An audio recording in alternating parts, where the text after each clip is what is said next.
O prato de carne salgada ainda estava sobre a mesa. O relógio de parede havia parado, exatamente no mesmo segundo, e a porta principal estava trancada por dentro com a chave na fechadura. James Ducat, Thomas Marshall e Donald MacArthur não eram amadores. Eles eram os olhos do Atlântico Norte, guardiões de um farol isolado em uma rocha onde nada deveria entrar sem ser visto.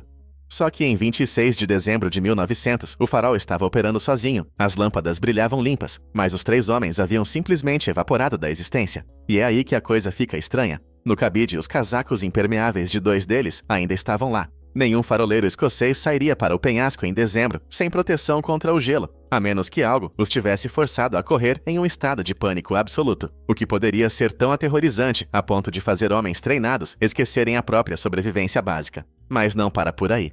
Quando os investigadores abriram o diário de bordo, o que leram não parecia escrito por seres humanos lúcidos. Marshall, o mais experiente deles, anotou que uma tempestade nunca antes vista estava açoitando a ilha e que Ducat, um veterano endurecido pelo mar, estava chorando em um canto. Só que tem um detalhe. Os registros meteorológicos de toda a costa escocesa confirmam que naqueles dias o céu estava limpo e o mar estava como um espelho. No penhasco oeste da ilha, o cenário parecia um campo de batalha, mas um campo de batalha onde apenas objetos inanimados foram castigados. Uma caixa de ferro, pesada demais para um homem carregar sozinho, estava retorcida como se fosse papel. Trilhos de ferro que levavam ao cais foram arrancados do concreto e dobrados em ângulos impossíveis. Mas, dentro do farol, nenhum único copo de vidro estava fora do lugar. É como se uma força tivesse escolhido exatamente o que destruir e quem levar, sem deixar um único rastro de sangue ou luta. E é aí que a coisa fica estranha. Esse padrão de vazio repentino não é exclusivo de Eilean Mor. 30 anos antes, o navio Mary Celeste foi encontrado flutuando no meio do Atlântico, em perfeitas condições. As velas estavam postas, o estoque de comida estava intacto para meses, e, assim como no farol, a mesa parecia pronta para uma refeição que nunca aconteceu. 10 pessoas simplesmente desapareceram de um barco que não estava afundando. Só que tem um detalhe que conecta esses dois casos de forma perturbadora. Nos dois incidentes, o último registro no diário de bordo foi feito pouco antes de algo mudar na percepção dos homens. No Mary Celeste, a última entrada era trivial. No farol das Ilhas Flannan, a última frase de Marshall dizia apenas: "A tempestade passou, o mar está calmo. Deus está sobre tudo."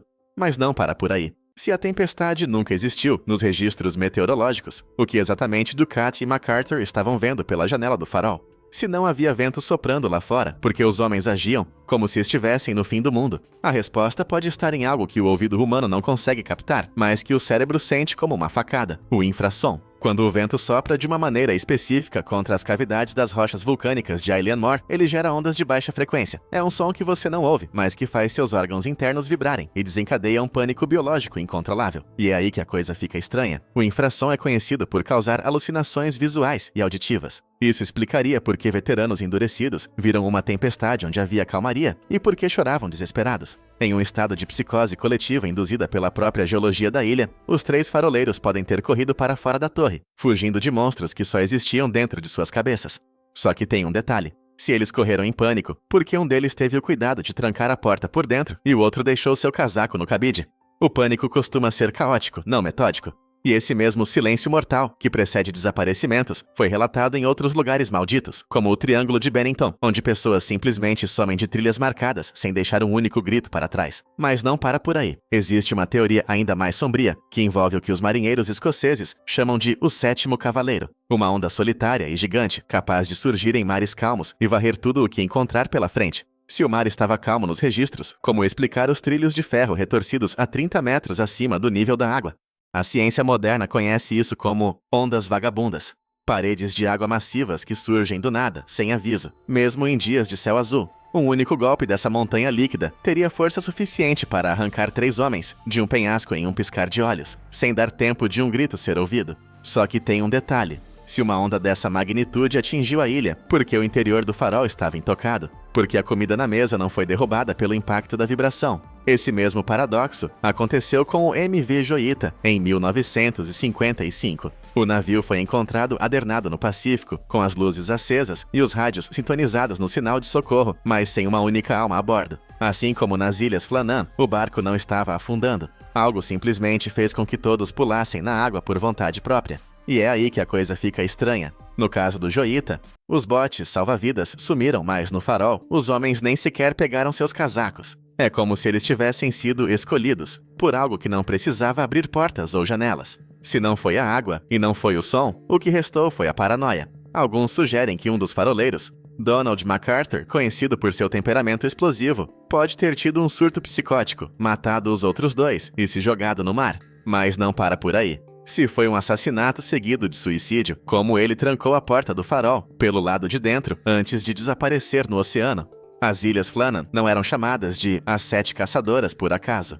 Os moradores locais das ilhas vizinhas evitavam o lugar há séculos, acreditando que a rocha de Eilean Mor era habitada por criaturas que não pertenciam a este mundo. Diziam que gigantes de 7 pés de altura vigiavam a ilha e que qualquer homem que passasse a noite ali deveria deixar um tributo se quisesse ver o sol nascer.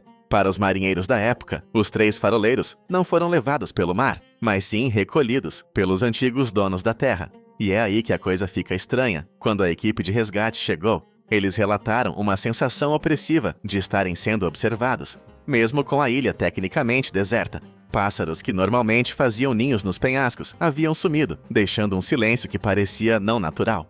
É o mesmo tipo de vazio biológico relatado em casos de encontros com o desconhecido, onde a natureza se cala diante de algo que ela não reconhece. Só que tem um detalhe que as investigações oficiais tentaram abafar. No diário de bordo, Marshall mencionou que o vento parou, mas o barulho das vozes continuava. Se não havia mais ninguém na ilha e o vento era inexistente, de quem seriam essas vozes que levaram homens experientes ao choro e ao desespero? Esse mesmo fenômeno de vozes sem corpo foi relatado por exploradores no deserto de Gobi e em florestas remotas, pouco antes de desaparecerem sem deixar rastro. Mas não para por aí. Existe uma explicação que une o misticismo à física, as fendas temporais. Poderia um farol isolado no meio do Atlântico ser um ponto onde o tempo se dobra, explicando por que eles viram uma tempestade que o resto do mundo não viu. E se o mar não fosse o único elemento instável naquela rocha?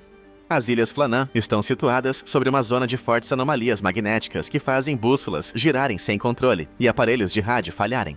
Alguns pesquisadores sugerem que Eilean Mor pode ser um ponto cego geográfico, onde a realidade se dobra. E isso explicaria por que os faroleiros vivenciaram uma tempestade apocalíptica, que para o resto do mundo nunca aconteceu. Eles não estavam mentindo no diário, eles estavam literalmente em outro tempo. E é aí que a coisa fica estranha. Esse padrão de evaporação tecnológica e humana se repete nos mistérios mais caros da era moderna. Quando o voo MH370 sumiu dos radares em 2014, ele não apenas caiu, ele desapareceu em uma zona de silêncio absoluto no mar, sem deixar destroços imediatos ou sinais de socorro, apesar de toda a tecnologia de satélite atual. É como se certas áreas do oceano possuíssem uma chave de desligamento para a nossa dimensão. Só que tem um detalhe: nas Ilhas Flannan, o farol continuou funcionando. O sistema não falhou. Os homens é que foram removidos da equação. No diário, Marshall anotou que o tempo parecia pesado, como se o ar tivesse virado chumbo. Esse é um sintoma clássico relatado por sobreviventes de anomalias espaciais. Se eles entraram em uma fenda temporal, para onde eles foram? E o que ou quem ficou no lugar deles durante aquelas horas de silêncio? Mas não para por aí.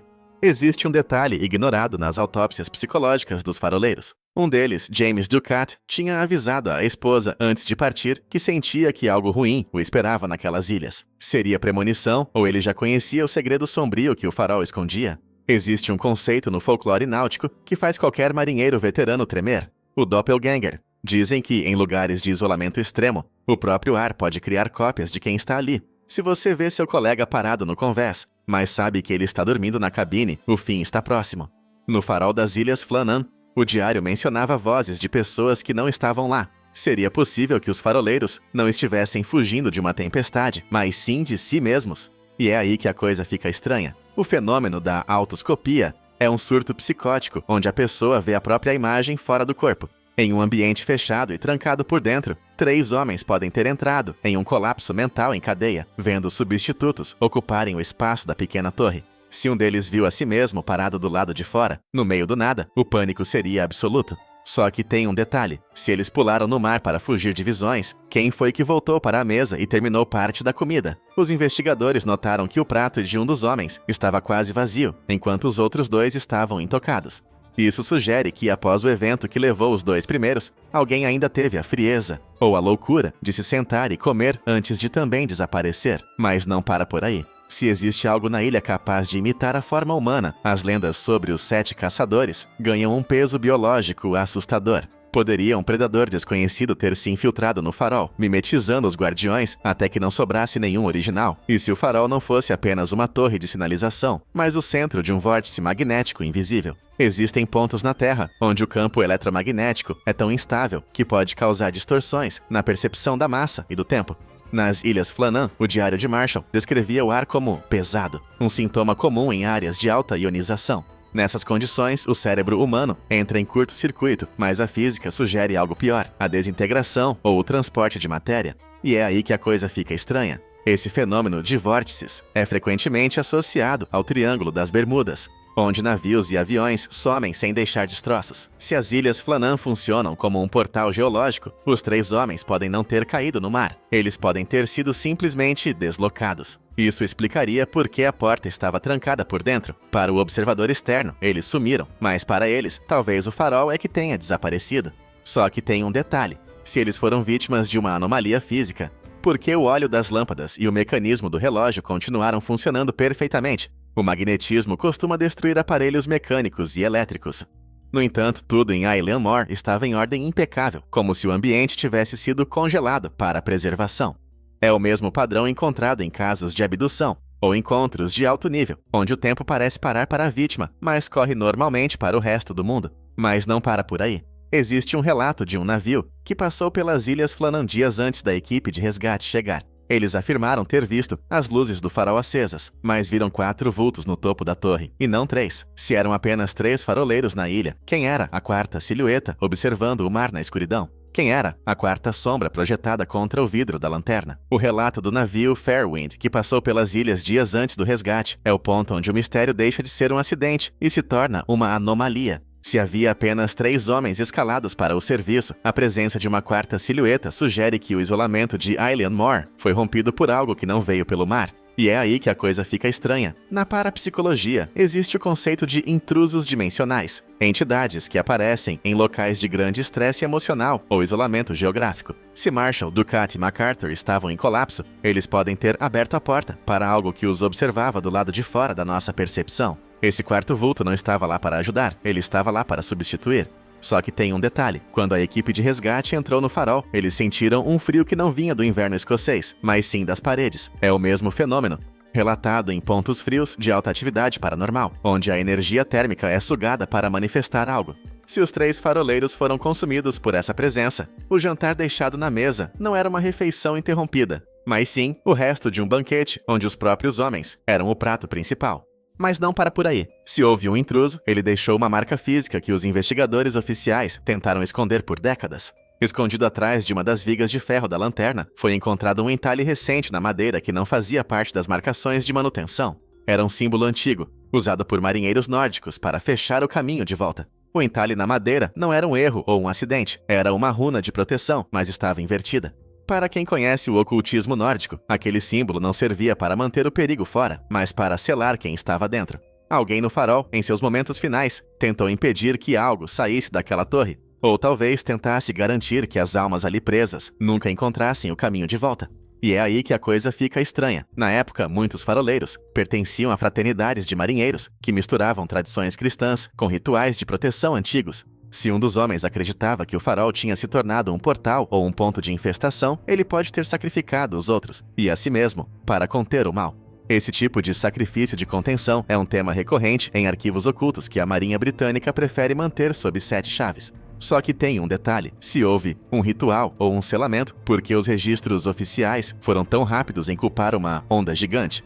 A pressa em encerrar o caso sugere que o governo sabia que Island Moor escondia algo que a ciência do século XX não estava pronta para explicar. Documentos vazados décadas depois mencionam que a ilha foi considerada para testes de armas sônicas antes mesmo da Primeira Guerra, devido à sua capacidade única de amplificar ecos e vibrações. Mas não para por aí. Existe uma conexão bizarra entre o desaparecimento nas Ilhas Flannan e o experimento Filadélfia, onde se diz que um navio inteiro foi deslocado de sua dimensão. Se o farol agiu como uma antena para uma tempestade eletromagnética natural, os 3 homens podem ter sido as primeiras cobaias humanas de um fenômeno que a ciência moderna ainda tenta replicar. A ilha foi evacuada, mas o farol não podia ficar apagado.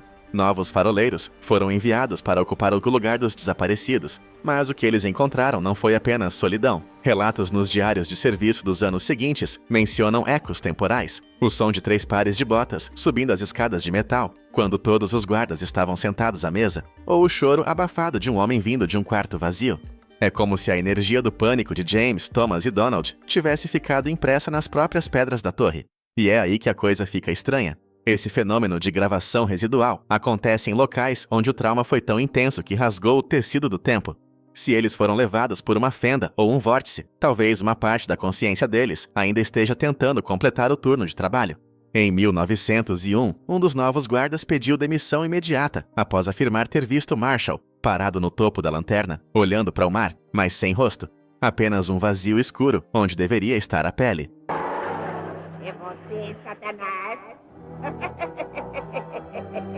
Só que tem um detalhe. Os novos guardas também relataram que, em certas noites de calmaria absoluta, o mar ao redor da ilha parecia ferver sem motivo, emitindo uma luz esverdeada que vinha das profundezas.